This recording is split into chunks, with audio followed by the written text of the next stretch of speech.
gambaran tentang sirat.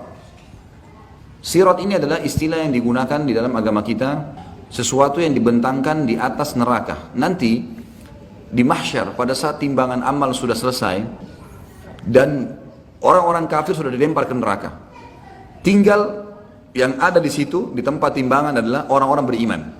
Orang yang beriman sudah berhasil lolos timbangan amal mereka lebih baik akan masuk surga, dan orang beriman yang timbangan dosanya masih lebih berat, mereka berkumpul satu sama yang lain tuh di satu tempat. Maka pada saat itulah dibentangkan sebuah jalan di atas neraka.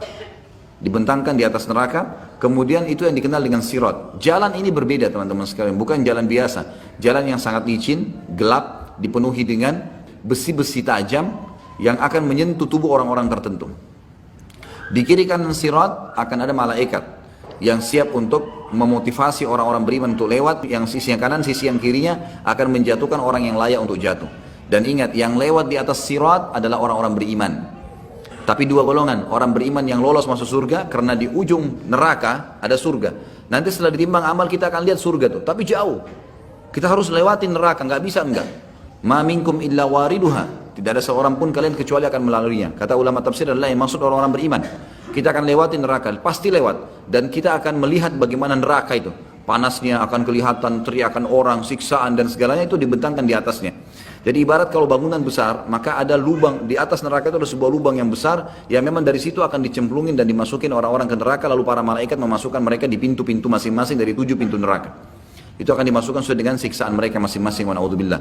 Nah, nanti kan dibentangkan sirat ini, kemudian akan ada golongan yang beriman yang lolos memang, baik karena tidak ditimbang amalnya lagi, para nabi-nabi, para syuhada, orang-orang soleh yang Allah karuniahi memang luar biasa, waktu ini dipakai untuk ibadah terus dan maksiatnya dia bertaubat. Kemudian anak-anak muslim mereka akan lewat sangat cepat melewatin sirat tersebut. Dan ini umumnya melewatin sirat seperti cepatnya kilat.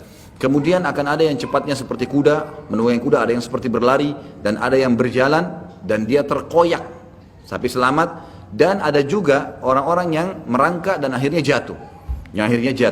Jadi ada orang beriman yang akan lolos sampai ke depan surga nanti, dan namanya kantara. Dan ada orang-orang beriman yang tadinya memang beriman, tapi mereka dosanya lebih besar, harus lewat neraka dulu. Mereka juga melewati sirat, tapi ini akan jatuh terlebih dahulu. Termasuk nanti akan ada orang beriman yang misal dosanya 100.000, pahalanya 100.000. Lalu Allah Azza wa Jal bantu dia, ya, disucikan, dihilangkan beberapa dosanya sehingga amal solehnya lebih banyak. Nah, dosa yang dimaafkan oleh Allah Subhanahu wa taala ini sudah cukup untuk mengkoyak tubuhnya dengan besi yang tajam di sirat. Dia akan selamat tapi akan terkoyak. Itu semua punya dalil. Kita akan jelaskan dalilnya. Dimulai dari surah Yasin ayat 66. A'udzubillahi minasyaitonir rajim. Walau nasya'u latamasna 'ala a'yunihim fastabaqus sirata fa anna yubsirun. Allah menceritakan tentang sirat itu, jikalau kami menghendaki pastilah kami hapuskan mata mereka, lalu mereka berlumba-lumba mencari jalan, maka bagaimana mereka bisa melihatnya? Saksi bahasan fastabaqus sirat. Pada saat mereka mau lewatin sirat, Allah Subhanahu wa taala bisa hilangkan pandangannya. Sebagian ulama tafsir mengatakan dimaksud adalah mereka gelap, tidak bisa lihat sirat itu. Sebagaimana dijelaskan dalam sebuah hadis, sirat adalah jalan dibentangkan di atas neraka Jahannam, Allahu a'lam berapa panjang, karena neraka Jahannam ini luar biasa luasnya. Dan itu gelap dan sangat licin. Kita dengarkan penjelasan Nabi SAW di dalam hadis yang cukup panjang. Hadis ini riwayat Imam Muslim. Abu Hurairah meriwayatkan sabda Rasulullah SAW, Allah akan mengumpulkan manusia, lalu kaum mukminin berdiri hingga surga berada di dekat mereka, kelihatan surga.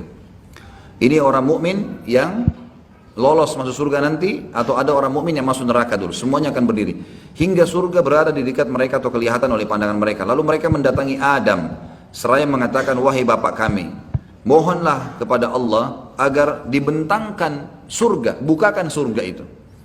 Ada jalan sebagai sana, tapi tidak bisa. Mereka lihat sekitarnya nggak ada jalan. Ini neraka, harus dilewati neraka baru sampai ke surga. Maka mereka berkata semuanya, wahai Adam, engkaulah bapak kami, bukakanlah surga untuk kami. Ya. Artinya minta kepada Allah agar dibentangkan surga dibuka dan kami bisa jalan menuju ke sana. Adam alaihissalam menjawab, tidakkah yang mengeluarkan kalian dari surga melainkan karena bapak atau dosa bapak kalian? Adam, aku tidak berhak untuk hal itu. Pergilah kepada anakku Ibrahim, Khalilullah. Beliau pun melanjutkan, kata Nabi SAW, maka Ibrahim mengatakan, aku tidak berhak akan hal itu, aku hanyalah Khalil, kekasih semasa di dunia, tapi di akhirat tidak. Cobalah pergi kepada Musa yang diajak berbicara oleh Allah secara langsung. Mereka pun mendatangi Musa AS, maka ia mengatakan, aku tidak berhak akan hal itu, pergilah kepada Isa. kalimatnya Allah dan ruh darinya, karena tidak ada sperma tapi langsung menjadi manusia, maka dikatakan ruh dari Allah Isa alaihissalam. Isa mengatakan aku tidak berhak akan hal itu. Akhirnya mereka mendatangi atau datang kepada Muhammad SAW, maka beliau diizinkan serta amanah dan kasih sayang didatangkan. Lalu keduanya berdiri pada dua sisi sirat, sebelah kanan dan sebelah kiri. Orang yang pertama dari kalian berjalan seperti kilat.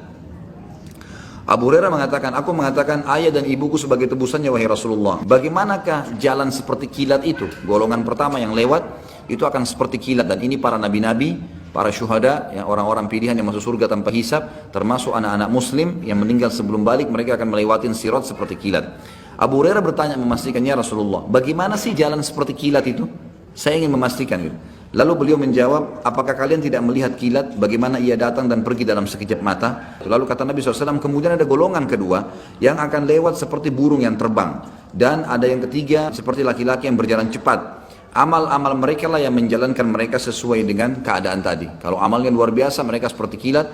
Kalau mereka amalnya sedang, maka ada seperti tadi burung yang terbang, ada yang seperti berlari dan seterusnya. Sedangkan Nabi SAW, sedangkan Nabi kalian berdiri di atas sirat. Nabi Muhammad SAW akan berdiri di atas sirat dengan hikmah Allah. Seraya berucap, wahai Rabb, selamatkanlah, hingga amal-amal hamba menjadi lemah. Jadi ada orang-orang yang lemah amalnya, maka mereka tidak mampu. Sampai seseorang datang tapi tidak kuasa berjalan kecuali dengan merangkak. Di kedua sisi sirat terdapat besi-besi runcing yang tergantung, serta diperintahkan supaya merengut siapa yang diperintahkan kepadanya. Ada yang terkoyak tapi selamat. Nah ini yang terkoyak tapi selamat yang saya jelaskan tadi, orang-orang beriman yang tadinya punya dosa lebih banyak daripada pahalanya. Ya, tetapi dosanya dimaafkan oleh Allah. Misal 100.000 dosa dengan 100.000 pahala. Diampunilah beberapa dosanya sehingga pahalanya lebih berat dan akhirnya dia lolos ke surga.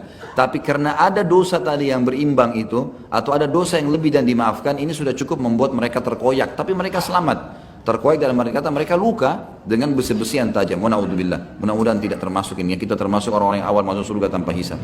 Dan ada yang terjatuh dalam neraka. Dan akhirnya ada yang terjatuh karena dosa mereka sendiri. Demi zat yang jiwa Abu Hurairah berada di tangannya. Ini Abu Hurairah menyampaikan tentang pemahamannya dari hadis Nabi SAW. Demi zat yang jiwa Abu Hurairah ada dalam tangannya. Sesungguhnya dasar neraka itu sedalam 70 musim atau 70 tahun. Hadis ini riwayat Imam Muslim.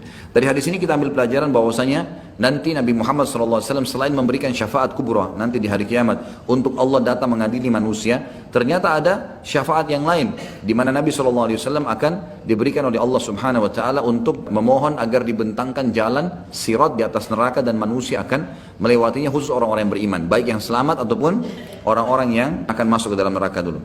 Riwayat yang lain adalah riwayat Tabarani dengan sanad hasan. Ibnu Mas'udin radhiyallahu anhu mengatakan, sirat dipasang di atas neraka jahanam seperti ketajaman pedang keras, licin lagi menggelincirkan. Di atasnya terdapat besi-besi runcing dari neraka yang menyambar. Ada yang berpegangan lalu jatuh di dalamnya dan terpelanting. Di antara mereka ada yang berjalan seperti kilat dan tidak lama kemudian ia selamat. Ada yang seperti kuda yang berlari. Ada juga orang yang seperti manusia yang sedang berlari.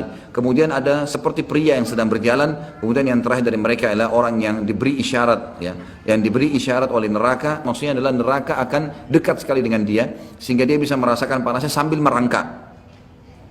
Dan akhirnya dia terjatuh di dalamnya karena masih ada dosa tertinggal, hingga Allah memasukkan orang-orang yang lolos ke surga dengan karunia dan rahmatnya. Hadis ini melengkapkan hadis yang sebelumnya tentang masalah, ya, bagaimana orang-orang melewati sirat nanti akan lolos masuk surga sampai hisab, dan juga orang-orang yang harus melewati neraka dulu.